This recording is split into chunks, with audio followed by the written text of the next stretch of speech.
Today, I thought it would be fun to kind of walk through the process of how I make my videos. And because I'm using a lot of cameras in these videos, I'm using one of my old Canon lenses here, which is great, except I think you can hear the autofocus.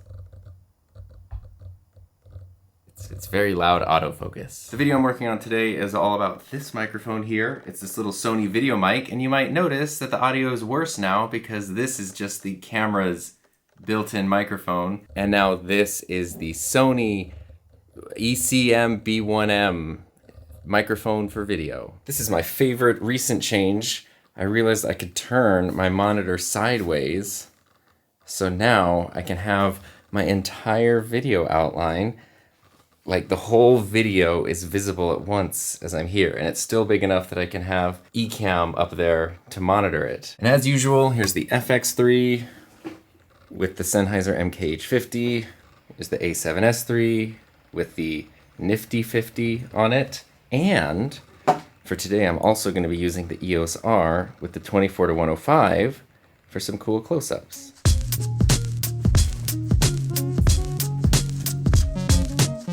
Hi, man.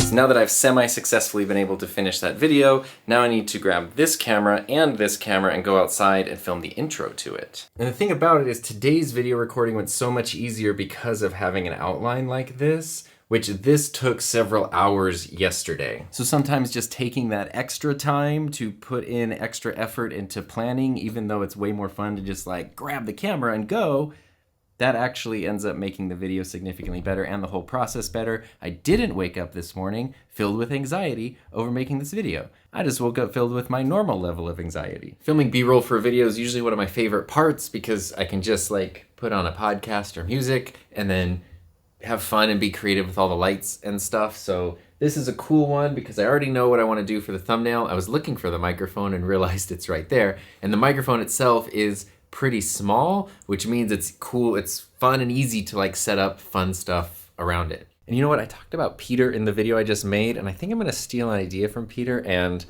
try to do a really cool time lapse of me doing B-roll.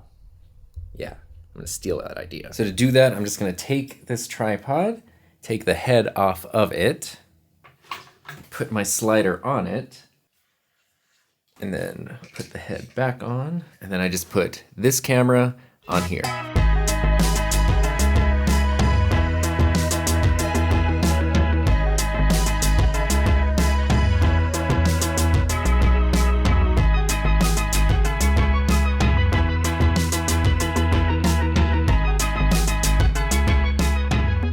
That was about an hour of shooting B-roll. It was super fun, except for one part, which I'll talk about in a second. But now it's time to manage the media. The very first thing after doing all that and taking the thumbnail photo is to make sure to save all of these files. Transferring footage. But you also might be going, hey Tom, it looks a little empty in that corner. Where's that super cool long monitor that you showed us earlier? Well, something happened. So here's that first time lapse, and right there. Let's go through frame by frame. See how we can start and the monitor is just here working well, screensaver and everything.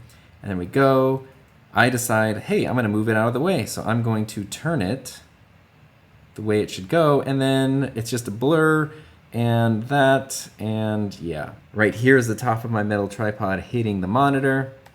Right here is me being sad, me discovering this, and then unplugging it to go show Heather. And now my poor monitor, which I love and got for my birthday a couple of years ago, it's broken. So luckily this isn't like a 4K monitor or anything, so I didn't have to 4K over that much cash. I just ordered another one, but this sucks and is disappointing. And there's just a small impact point. I'm always so careful to not damage things. It was the stupidest reason. So what happened with this was my fault, but also, I don't know, here's my monitor arm, and as you can see, this is the top and the top side is down. So let's pretend this is my monitor and where my thumb is the bottom. This is how it normally is on the arm. And then I turned it vertical to do all the cool stuff, which was really, really neat.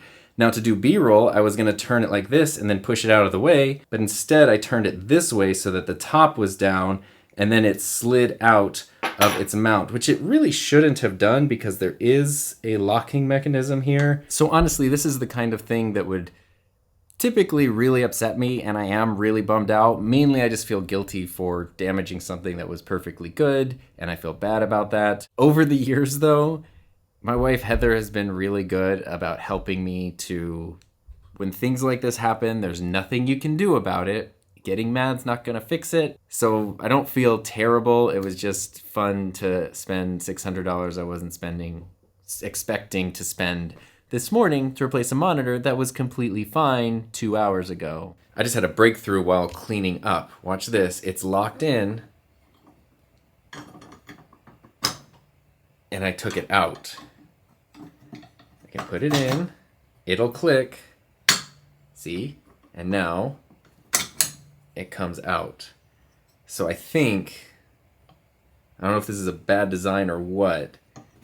So it's obviously enough to keep things in place when the monitor's facing up, but when all of that weight was facing down, then it all came crashing down. I just wish I would have paid more attention to that, but it is what it is, I guess. Now it's time to just start editing that video. Not gonna include that here because that's gonna take a lot of hours, and then at some point in the coming days or weeks, that video will be up on my main channel. So, plus, if you're ever upset about anything, just giving a good pet to a good dog will make everything feel better.